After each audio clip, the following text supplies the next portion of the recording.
السلام عليكم ورحمة الله وبركاته. الحمد لله رب العالمين، وبه نستعين على أمور الدنيا والدين، والصلاة والسلام على أشرف الأنبياء والمرسلين نبينا محمد وعلى آله وصحبه ومن اهتدى بهداه إلى يوم الدين. أما بعد، ndugu zanguni katika imani, walillahi alhamdu, tumefikia ile hatua ya mwisho kwa utaratibu wa Uislamu, hatua ya mwisho katika kumstiri mama yetu, Allah amghafirie. Lakini Mtume alayhi salam alikuwa akifikia hatua hii, basi anawaambia masahaba zake, istaghfiru li akhikum wasalu lahu at-tathbita fa innahu al-ana yus'al. Mtume alayhi salam alikuwa akifikia hatua kama hii ambayo sisi tumefikia. Alikuwa anawaambia masahaba zake, istaghfiru li akhikum, mtakieni maghfira ndugu yenu, wasalu lahu at-tathbita, na muombeeni yeye huyo qawli thabit, fa innahu al-ana yus'al, hakika yeye huyu sasa hivi punde atakuja kuulizwa. Tutumie nafasi hii, fursa hii, kumuombea maghfira mama yetu, lakini pia kumuombea kauli thabit, kwa sababu ni utaratibu wa dini ya Kiislamu. Barakallahu fikum. Ndugu zanguni, ikiwa tuko katika jambo ambalo linagusa kila moyo wa yule aliye hai, kwa sababu ni jambo yakini. Jambo la kifo ni yakini isiyokuwa na shaka, na ndiyo maana hata mtu akiwa vipi anakubali kuna kufa.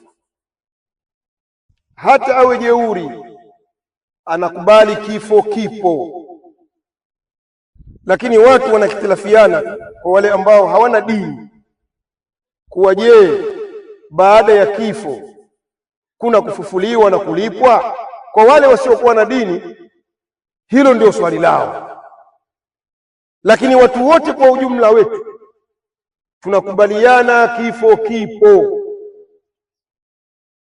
kwa sababu ya uhalisia uliopo.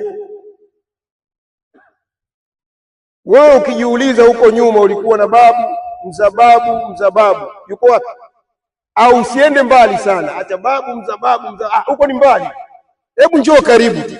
Wewe ni shahidi wa nafsi yako, tayari ushawazika ndugu zako wengi. Sasa wewe na mimi ndiyo tuliobakia, kwa maana tutafakari jambo hili, kwa sababu halina shaka ndani yake. Na ndiyo maana Allah subhanahu wa ta'ala akamueleza nabii wake Muhammad alayhi salam, tena kwa kumuamrisha, anamwambia, qul yatawaffakum malakul maut alladhi wukila bikum thumma ila rabbikum turja'un. Sema ewe Muhammad, waambie, tuambiwe sisi, yatawaffakum malakul maut, atakufisheni malakul maut yule alladhi wukila bikum, ambaye amewakilishwa ninyi kwenu kwa kazi ya kufisha watu. Thumma ila rabbikum turja'un, kisha mtarejea kwa Mola wenu mlezi. Aya hii ni ushahidi kuwa suala la kufa hakuna upinzani. Lakini aya hii ina mambo mawili muhimu: jambo la kufa ambalo halina upinzani, lakini jambo la pili ni suala la kurejeshwa kwa Mola wetu. Kwa maana tukirejeshwa kwa Mola wetu, tayari kuna mambo kule ya kufufuliwa, lakini pia kuna mambo ya hisabu, na kila mmoja atalipwa kile alichokifanya. Na mfano wa aya hii ni pale Allah subhanahu wa ta'ala aliposema kul innal mauta alladhi tafirruna minhu fa innahu mulaqikum thumma turadduna ila alimil ghaibi wash-shahada fayunabbiukum bima kuntum ta'malun. Allah subhanahu wa ta'ala anamuamrisha mtume wake tena katika aya nyingine, sema ewe Muhammad, kul innal mauta alladhi tafirruna minhu, sema ewe Muhammad, hakika hiyo mauti ambayo ninyi mwaikimbia, fa innahu mulaqikum, hakika hiyo mtakutana nayo. Thumma turadduna ila alimil ghaibi wash-shahada, kisha mtarejeshwa nini, kama ilivyosema aya ya mwanzo, kisha mtarejeshwa kwa yule mjuzi wa siri wa mambo yaliyofichikana na yule mjuzi wa dhahiri, fayunabbiukum bima kuntum ta'malun, na atakuzindueni, atakuambieni yale ambayo ninyi mlikuwa muyafanya. Aya hii ina mambo matatu. Jambo la kwanza, jambo la kufa, halina shaka. Jambo la pili, kurudishwa kwa Mola wetu. Jambo la tatu ni kule sisi kufufuliwa, alafu Allah subhanahu wa ta'ala kila mmoja ampe hesabu yake kwa kadiri ya amali yake aliyoifanya. Ndugu zanguni katika imani, sambamba na maneno haya ni yale maneno ya Khalifa Umar bin al-Khattab radhiyallahu anhu, amirul mu'minin. Umar bin al-Khattab radhiyallahu anhu katika athari yake alikuwa anasema, inna an-nasa yaqulun, hakika watu wanasema, mata fulanun wa fulani, amefariki fulani, kafariki fulani. Ni kawaida ya watu kukicha hivi au usiku au wakati wote watu wanaambizana maneno haya kwamba leo kafariki fulani, leo kafariki fulani. Sio kawaida? Hata mama yetu pia alipofariki tuliambizana kuwa mama yake Ustadhi Ali amefariki, si jambo maarufu bwana. Watu, Umar bin Khattab anasema, watu wanasema kafariki fulani, kafariki fulani, wasayaquluna mata Umar, na watakuja kusema watu, iko siku watakuja kusema watu amefariki Umar bin al-Khattab radhiyallahu anhu. Lakini yale maneno aliyozungumza ndio uhalisia.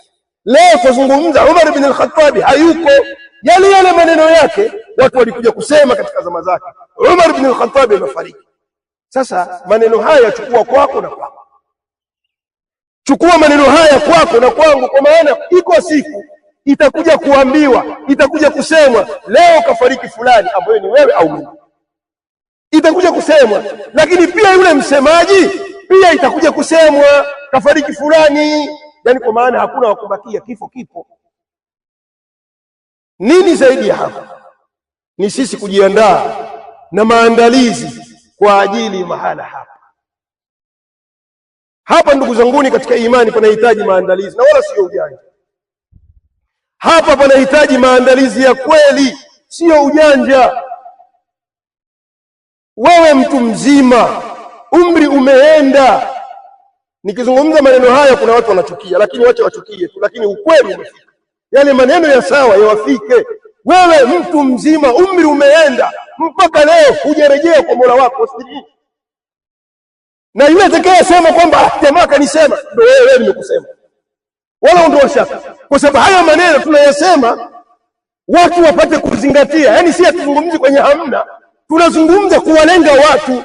Mtu mzima na umri wako, mpaka leo hutaki kurejea kwa Mola wako, utarejea nini? Na kifo tumeona ni yakini, sio kuwa na shaka. Wewe utarejea nini? Haya, vijana kwa makamo yao walionayo, kwa umri wao walionao, vijana amrudi kwa Mola wenu Allah subhanahu wa ta'ala. Mataraji nini hali ya kuwa kifo ni jambo lipo? La shaka. Mataraji nini? Jalia wewe hapo ulipo leo waondoka, wafa na watu wakutangaza kafariki fulani, kuja fanya amali ya kheri, waenda kumwambia nini Allah subhanahu wa ta'ala? Alafu natija katika hilo, eti watu hapa baada ya kuzika kama hivi, watu wakusanyike wamsomee hapa siku nini, siku ni atwaje ile, usome hapa. Ndugu zanguni, hapa kinachosaidia ni amali. Acheni kudanganyana. Suala mtu kafariki eti ndo kwanza haja yasomewe hapa talaki, eti raifu nini, eti afundishwe majawabu hapa. Mkudanganyana huku, amali yako peke yake ndiyo jambo litakalokusaidia hapa. Na kama ulifanya amali katika zile sadaqatun jariya pia zitakusaidia hapa. Lakini si waje hapa wamuita fulani bin fulani, alana yatika malakani fala yufizak. Haya maneno fake, hayana msingi katika dini. Na ndiyo maana Mtume alayhi salam alifelewa na watu wake, watu wa karibu zaidi, wakiwemo watoto wake. Lakini mlisikia siku moja alikaa hapa kaburini akaanza kumfundisha majawabu. Bali Mtume alayhi salam ndiye aliyokuwa anasema watu wa hai, amwambia mwanae, ya Fatima binta Muhammad saluni min mali ma shit, ewe Fatima binti ya Muhammad, niombe katika mali yangu kile utakacho. La ughni anki min Allah shay'a, mimi siwezi kukusaidia wewe mbele ya Allah subhanahu wa ta'ala chochote. Haya, huyu ni Fatima binti Muhammad aambiwa maneno haya. Haya, wewe na mimi maniga hatuna hata ule Uarabu, hatujapaka hata ile rangi nyeusi. Watu wadanganyana hapa, si wakati wa kudanganyana. Watu wanatakiwa wafanye amali, ndilo jambo litakalowasaidia mbele ya Allah subhanahu wa ta'ala. Kwa sababu hata hapo tulipomzika mama yetu, hadithi ya Mtume alayhi salamu iko wazi bwana, idha wudu'a almayit, akiwekwa mayiti hapa watu wakafukia, watawalla anhu ashabu, watu wake jamaa zake wakaondoka, jaahu malakan, anajiwa na malaika wawili, huyu mayit anajiwa na malaika wawili, fayuqudanihi, alafu anamkalisha hapa, kazi inaanzia hapa. Alafu anaulizwa maswali ya msingi, man rabbuk wama dinuk waman nabiyuk. Haya ndio maswali ya msingi. Eti ndio watu wakaa hapa juu eti wamfundishe, yani kwa maana wanakubali haya maswali yako hapa. Sasa kinachofanyika wanamfundisha maiti ili apate kuyajibu. Ni uongo. Huu ni uongo wa wazi. Nadiriki kusema mbele ya khalaik, kwa sababu ninaamini kinachofanywa sio sawa na wafanyaji nataka wanisikie. Nasema sizungumzi bahati mbaya. Yani sije mkatoka hapa mkasema jamaa alizungumza yule alikuwa anakusudia. Ninakusudia kweli, kwa sababu lazima tuambizane, atakayesikia na asikie na asiyetaka basi. Si utakutana na Mola wako bwana. Kwani mimi Mola wako mimi nitakuhukumu wewe? Wewe hutaki kuelewa, endelea na maisha yako na utaratibu wako, lakini utakutana na Allah subhanahu wa ta'ala. Ndugu zanguni katika imani, tumcheni Allah subhanahu wa ta'ala. Makamu hii ni makamu ngumu sana, lakini kwa wale ambao wamemtambua Allah ni pesi hapa. Mtu anapata kujibu maswali.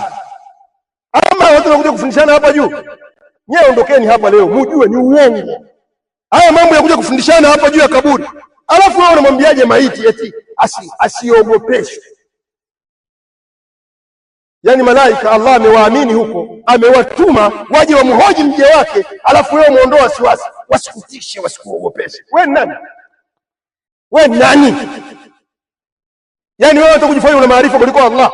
Basi bahati mbaya ulionayo, huyo maiti wako hasikii. Sasa hapa huyo maiti wako hasikii, kwa sababu maiti ana sehemu maalumu anasikia. Sio kile unapotaka kumzungumzisha wewe maiti wako basi ndo asikia. Dalili ziko wazi, maiti ana maeneo na sehemu maalumu anasikia, na ni usikivu maalumu. Sio waje tu wazungumza kama ni babu yako wamwambia maneno waondoke. Haya maneno ndugu zanguni katika imani hakuna katika dini ya Allah. Tumcheni Allah subhanahu wa ta'ala, tumcheni Allah subhanahu wa ta'ala. Watu watakuja kuulizwa, nikiwemo mimi na huyu mama yetu aliyotangulia na mwingine wewe uliobakia. Hapa ni mahala pa maulizo, kwa hivyo haihitaji ghish tumfundishe majawabu eti ajibu, na Allah anajua kwamba jamaa afundishwa huyu. Hebu nikuulize swali la kawaida tu. Wewe kwenye chumba ya mtihani umewekwa pale na kalamu yako na daftari yako na karatasi yako, swali la kawaida kabisa. Alafu kuna mwalimu msimamizi wa mtihani kule, alafu jamaa mwingine yuko dirishani pale, niambia hapa 2 ni 4 hapo, weka 4. Mtihani wao upo kweli? Kuna jibu hapo kweli? Hai, wanadamu tu wanachukua ile karatasi, wakijua wamefanya ghishi wanapasua tu pembeni. Wanadamu hawa ambao hawajuaji mambo kwa ukamilifu wake. Allah subhanahu wa ta'ala, acheni kumchezea Allah. Tuambizane, acheni kumchezea Allah.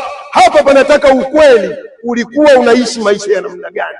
Basi ikiwa ni maisha ya shari, wewe shari yako utakumbana nayo.